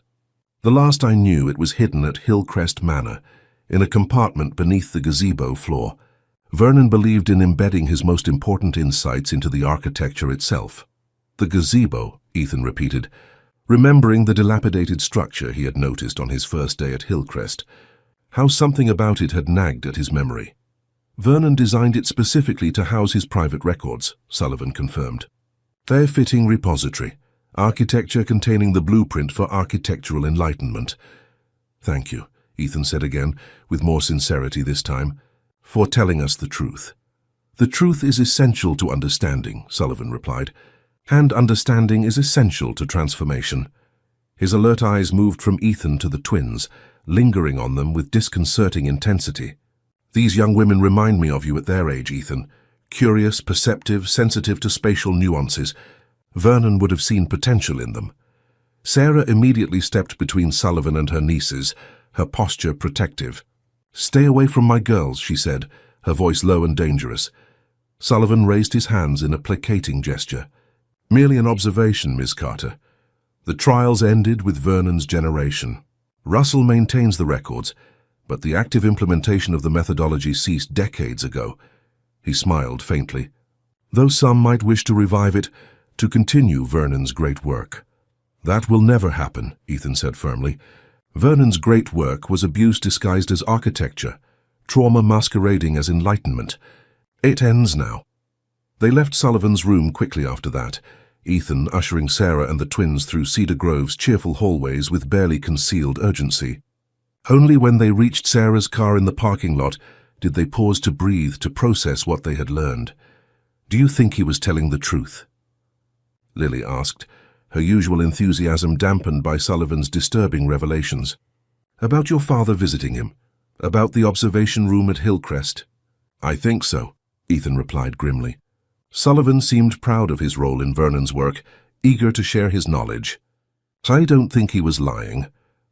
Then your father might have been watching you in that attic, Emma said, her logical mind connecting the implications. Might have reactivated the trap mechanism, specifically to subject you to another trial, and might be the one who left that threatening note, Sarah added. Warning you away when you began investigating the past, connecting with us. We need to check the observation room, Ethan decided. And the gazebo. If Sullivan is right, if there's evidence my father has been involved, has been monitoring me. We'll need help, Sarah said firmly. I'm calling Frank Morris. She pulled out her phone, which showed several missed calls from Ethan. You tried to reach me? Russell warned me that Sullivan might be dangerous, Ethan explained. I was worried about you and the girls. Sarah's expression softened. We were fine. Sullivan is disturbing, but physically harmless at his age, and Cedar Grove has staff everywhere. She dialed Frank's number, briefly explaining the situation and requesting his presence at Hillcrest Manor. He'll meet us there in 20 minutes, she reported. After ending the call, The drive to Hillcrest passed in tense silence, each of them processing Sullivan's revelations in their own way. Ethan found his mind returning to the gazebo, to Sullivan's claim about Vernon's private journal being hidden there. If true, it might contain insights into Vernon's true motivations, into the full extent of the trial methodology that had shaped Ethan's life. Frank Morris was waiting in his pickup truck when they arrived at Hillcrest, his weathered face serious as they approached. "Got here as quick as I could," he said by way of greeting. "Sarah mentioned something about an observation room in the basement." Ethan nodded. According to Sullivan, Vernon built monitoring systems into his trial spaces. The control point for Hillcrest should be behind a false wall in the basement's east side. "And you think someone, possibly your father, has been using it recently?" Frank clarified. "Sullivan said my father visited him 6 months ago, asking specifically about Hillcrest's systems," Ethan confirmed. "The timing aligns with my decision to return to Millfield, to purchase property here." Frank's expression darkened. "If James has been back in town, monitoring you without your knowledge, that crosses several legal boundaries. Invasion of privacy at minimum. Let's find out what's down there before we decide on next steps," Ethan suggested, leading the group toward the house. The basement of Hillcrest Manor was damp and musty, filled with the accumulated debris of decades, old furniture, discarded appliances, cardboard boxes of forgotten belongings. The east wall, as Sullivan had indicated, contained what appeared to be a storage closet with a heavy wooden door. "This looks promising," Frank commented, examining the door. "Solid oak, newer than the surrounding architecture. A replacement, perhaps. Or a disguise," Ethan suggested. He pulled the door open, revealing what initially appeared to be a simple closet filled with cleaning supplies and old paint cans. "Sullivan said there's a hidden room behind this." Frank ran his hands along the back wall of the closet, pressing methodically in different locations. False walls usually have a release mechanism, a pressure point or hidden latch. After several minutes of searching, Emma spoke up from where she had been examining the floor. "Look at this," she said, pointing to a slight discoloration in the wooden boards. "This section of flooring is newer than the rest. And there's a small indentation here, see?" Frank knelt beside her, examining the spot she indicated. "Good eye, Emma. This could be our access point." He pressed firmly on the discolored board, which gave slightly under pressure. A soft click came from the back wall of the closet, and a section of the wall swung inward, revealing a dark space beyond. Ethan's heart raced as Frank illuminated the hidden room with his phone's flashlight. The space was small, perhaps 6 feet square, and contained a desk with monitoring equipment that looked decades old, analog recording devices, switchboards, and a bank of small black and white monitors. Most significant, however, was the evidence of recent use. A modern laptop computer sitting amid the vintage equipment, connected to the older systems through a series of adapters. "Someone has updated the monitoring capabilities," Frank observed, carefully entering the room. "Bridged the gap between Vernon's original systems and current technology." "Is it active?" Sarah asked, peering over his shoulder. Frank examined the equipment. "The power is on, and this recording unit appears to be functioning." He gestured to a digital video recorder connected to the laptop. This setup could capture footage from cameras throughout the house, storing it locally and potentially uploading it remotely. Ethan felt a profound violation, knowing that someone, likely his own father, had been secretly monitoring his movements in Hillcrest. "Can you tell if it's been accessed recently?" Frank checked the laptop, which was password protected but displayed a login timestamp on the lock screen. "Last login was 3 days ago, according to this, right around the time you were trapped in the attic." "So someone was watching," Lily said, her voice small with the realization. "Someone saw Ethan trapped up there and didn't help. Or someone caused him to be trapped and observed the results," Sarah added grimly. Frank continued examining the room, his former detective's instincts evident in his methodical approach. "There's something else here," he said, opening a drawer in the desk. He carefully removed a leather-bound notebook and several USB drives labeled with dates. "Documentation and digital recordings." The notebook contained handwritten entries in a precise, architectural hand that Ethan recognized from the journal Russell had shown him. Vernon's handwriting, continuing in this hidden room decades after his death. But the later entries were in a different hand, one that sent a chill through Ethan. He recognized his father's handwriting from years of terse birthday cards and formal notes. The most recent entry was dated just 4 days earlier. Subject has returned to Hillcrest as anticipated. Attic trial mechanism activated and confirmed functional. Observation systems updated and remote monitoring established.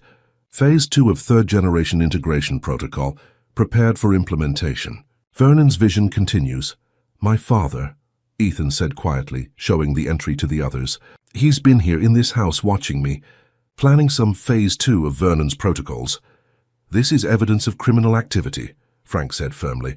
Invasion of privacy, illegal surveillance, potentially false imprisonment, if he deliberately trapped you in that attic.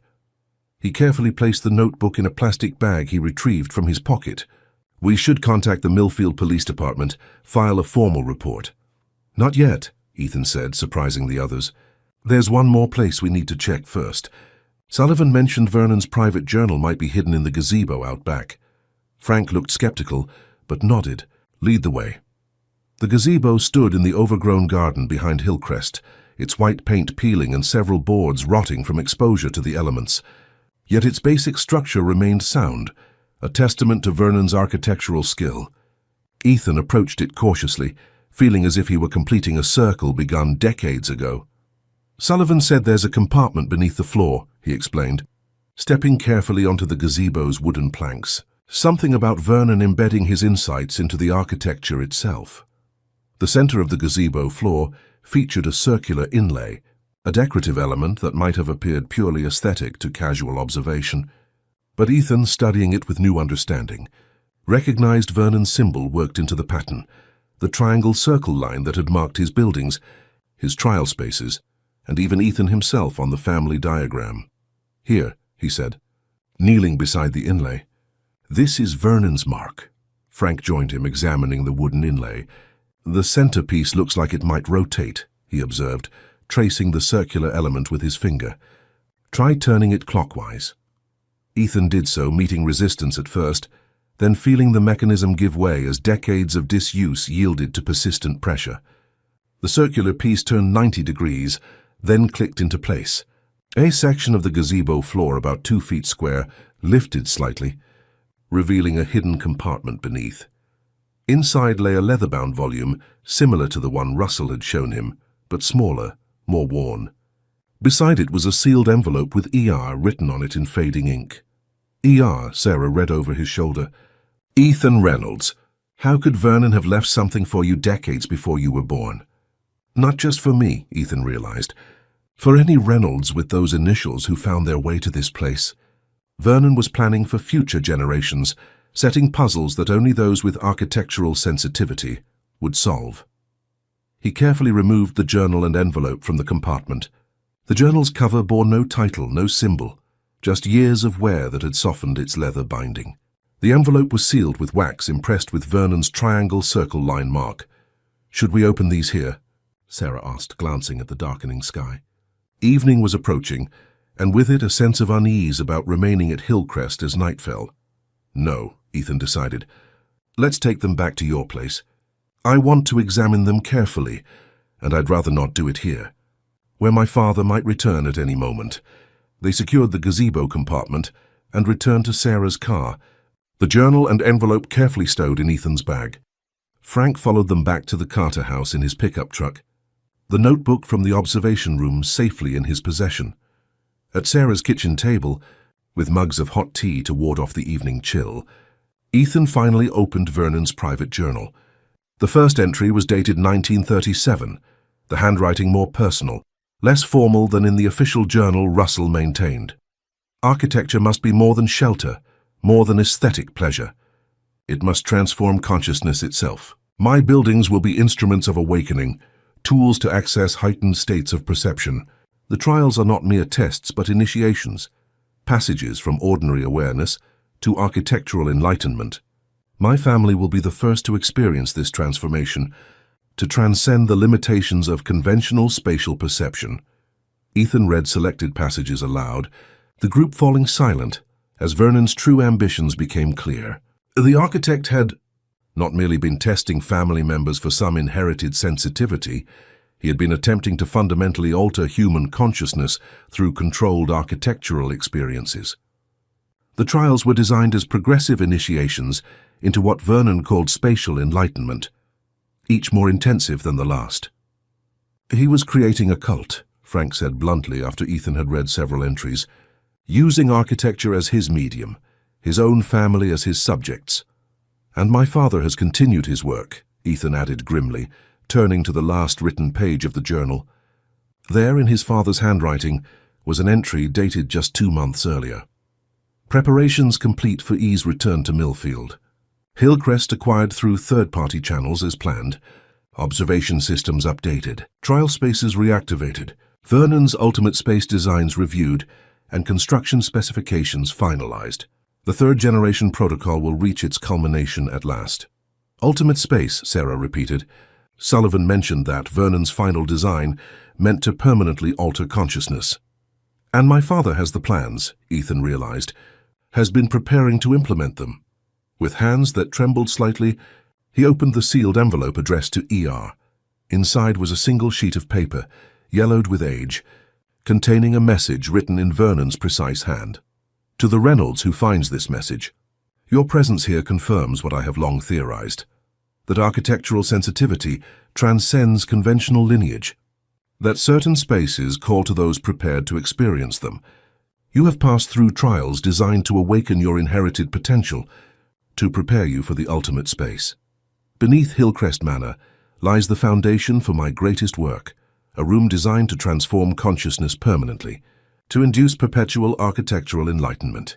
The plans are embedded in this house, in dimensions and proportions perceptible only to those with awakened sensitivity. Complete what I began. Build the ultimate space. Transform not just yourself but all who enter it. Architecture's true potential awaits your implementation. Vernon Reynolds. He was insane, Frank said flatly after Ethan read the message aloud. Genuinely delusional about architecture's psychological effects. But my father believes in this delusion, Ethan pointed out. Has been actively preparing to implement Vernon's ultimate space design, using me as part of the process. The question is, what do we do now? Sarah asked, glancing protectively toward the twins who had been uncharacteristically quiet during the revelations. I know what I'm going to do, Ethan said firmly. I'm going to ensure that Vernon's legacy ends, permanently. No more trials, no more traumatized children in the name of architectural enlightenment. He looked at Frank. Can you use what we found in the observation room to file charges against my father? Frank nodded slowly. Illegal surveillance, invasion of privacy, potentially false imprisonment, if we can prove he deliberately trapped you in that attic. It might be enough for an arrest warrant. And Hillcrest itself? Sarah asked. I'll have the trial mechanisms disabled, the observation systems removed, Ethan decided. Then, he hesitated, an idea forming. Then I'm going to transform it into something that actually helps people, that heals rather than traumatizes. Lily looked up, her natural enthusiasm returning. Like what? A community center, Ethan suggested, the concept taking shape as he spoke. A place for art, education, support services, a building that brings people together instead of isolating them. That's, Sarah began, then paused, her expression softening. That's a wonderful idea, Ethan, truly transformative. The twins could help design the programs, Ethan continued, warming to the concept. Their architecture project could evolve into something practical, something that benefits Millfield. Emma and Lily exchanged excited glances. We could have a library, Emma suggested, and art studios, and a garden in the back where the gazebo is, Lily added, with a reading circle and places for outdoor activities. Ethan felt something shift inside him, a weight lifting, a sense of possibility replacing the anger and confusion that had driven him since his return to Millfield. Vernon had sought to transform consciousness through isolation and trauma. Ethan would transform his legacy into something healing, something that connected rather than separated. It won't be easy, Frank cautioned. Your father won't simply abandon Vernon's work, especially not if he's been planning this for months or years. I know, Ethan acknowledged. But he's just one man, driven by a delusion. We're a community, driven by something stronger. Sarah reached across the table, covering his hand with hers. Whatever comes next, you're not facing it alone. Not this time. Ethan looked around the table at these people who had become, in just a few short days, more like family than his own blood relations had ever been. Sarah, who had saved him twice, once as a child passing water through a wall, and again by opening her home to him when he needed sanctuary. The twins, whose courage and curiosity had freed him from the attic and helped uncover the truth about Vernon's legacy. Frank, whose commitment to justice had persisted across decades. "Thank you," he said simply, "all of you." Outside, darkness had fallen over Millfield, but for the first time since his return, Ethan felt no accompanying anxiety. No need to surround himself with light and water to ward off the memories of confinement. Vernon had designed his trial spaces to isolate, to create dependency and fear.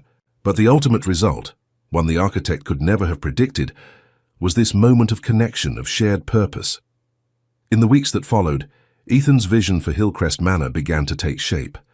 The police, armed with the evidence from the observation room, issued an arrest warrant for James Reynolds, though he had already fled Arizona by the time they arrived.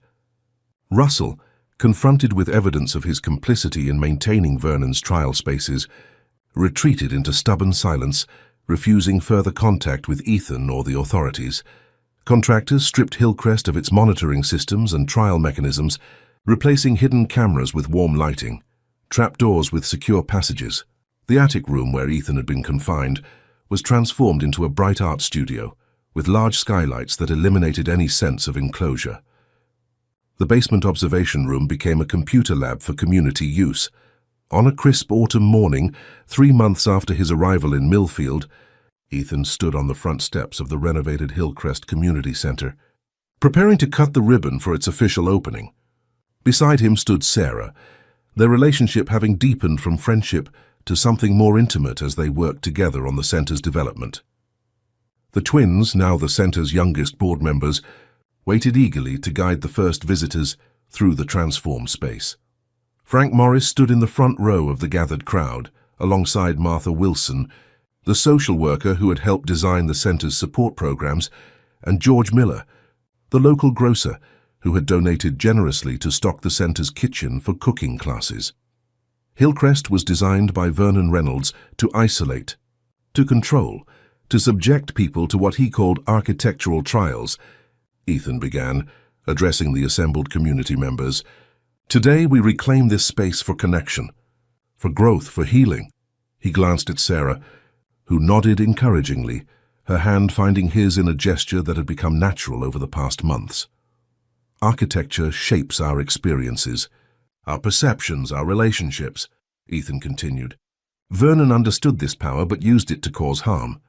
Today we use it to create something better, a space where everyone belongs, where no one is trapped or isolated, where architecture serves human needs rather than controlling them." With a final glance at the transformed facade of Hillcrest Manor, its fresh paint and welcoming entrance replacing the forbidding exterior he had first encountered, Ethan cut the ribbon. The crowd applauded as the doors opened, revealing the bright open interior where walls had been removed, windows enlarged, light welcomed in from every angle. "Ready?" Sarah asked quietly as the visitors began to file inside. Ethan nodded, feeling a sense of peace he had never expected to find in Millfield. "Ready." Together they entered the building, not as prisoners of Vernon's architectural vision, but as architects of something new, a legacy of connection that would endure long after the memories of trials and trauma had faded into history.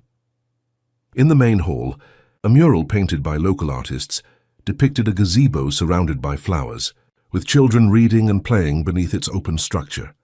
And in the center of the gazebo floor, almost unnoticeable unless one knew to look for it, was a small geometric pattern, not Vernon's triangle circle line, but a new symbol Ethan had designed, a circle broken open, with lines radiating outward like light. Architecture transformed not to control but to liberate, not the end of a story but the beginning of one.